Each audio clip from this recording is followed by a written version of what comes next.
Patrick Carlin, what did we learn in school today? Great music, man. Great music. I'm starting backwards because Quicksilver Messenger Service is one of my favorites. I got that black thing, the black album. I got it in vinyl at home besides other stuff. I know that angry one, man. Oh, what are you going to do about me? I just love it. That's the trip. Mark, wonderful trip you had here.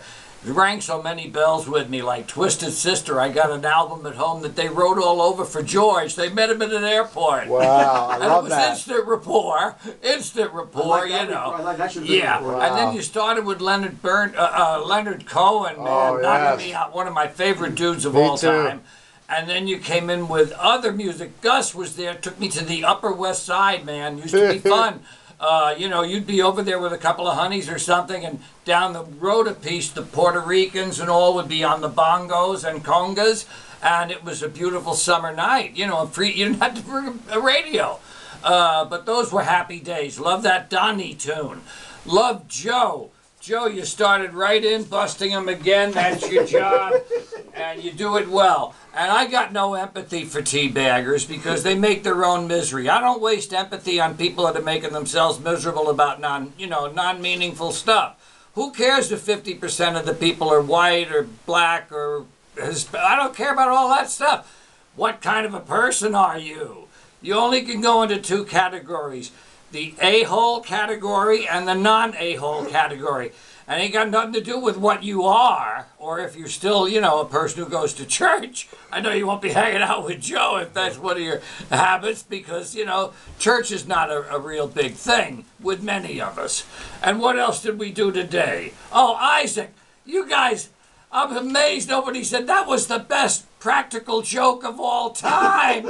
He's taken this beloved kid up to kill him. And I could just see that big angry Jewish God who did the Old Testament stuff saying, look at his yuts! Look at him! He's actually taken out the knife, man. He doesn't get the joke. By the way, I think yuts is in the Old Testament. I believe it is, man. If it ain't, it should be. JC would whip it in there because that's what he must have thought when they were doing him. Anyway, I'm for a lot of animal communication all the way. Yeah. Oh, never had an animal that I couldn't look at and talk to. Even strangers. They got a little dog around, and he barks at everyone. Everyone. And I've been watching the little dude, and we came across each other the other morning, and I'm talking to him like, he's a good boy, he's a nice, I see you dude. But and he comes up and I start patting him, man, because he knows that I'm not just passing by like the FedEx, poor FedEx dude and them. They don't have time for all of that communication, but it's there. I had a white German Shepherd, man, 88 pounds of teeth and attitude. And you know what she used to bark? Get out of here. Get out of here.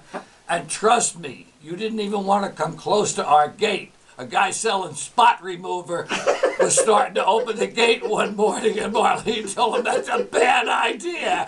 Ace came around the corner. Anyway, it was a heck of a morning.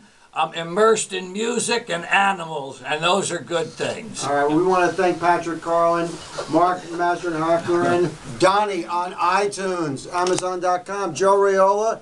Glad you knocked him dead in New York City, despite your nephews. Look forward to seeing you next week. Thanks to Cindy Brody. You can check her out on the web, cindybrody.com, for animal communicators. And keep it tuned right where it is, Radio Woodstock, 100.1, because Ron Van Wormer. No, I think it's Justin. Is it Justin today? Justin Foy. Justin Foy is going to keep you company all afternoon, and I know that dude knows how to play good music. So keep it right here. Enjoy your weekend. Goodbye, kids. Love ya.